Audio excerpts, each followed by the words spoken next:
Welcome! In the last part of the course, we learned about the most frequently used formulae in the Microsoft Excel. Although we have already discussed the application of such formula in the previous part itself, however, VLOOKUP is susceptible to errors by the user. Hence, let us discuss VLOOKUP in detail and understand the syntax and rules while applying the VLOOKUP formula. Let us first learn about the syntax of VLOOKUP, which is mentioned on the slide. While applying the VLOOKUP formula, we are required to define lookup value, table array, column index number, and range lookup. Now, let us understand each one of these terms in detail one by one. 1. Lookup value. Lookup value is the value that you want to search for. 2.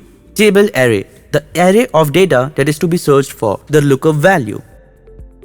In other words, the table in which the lookup value has to be searched.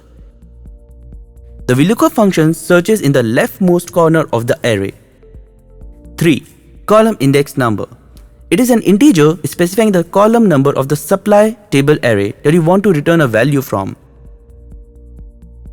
In other words, the number of the column from which you need the data to be pulled. 4. Range lookup.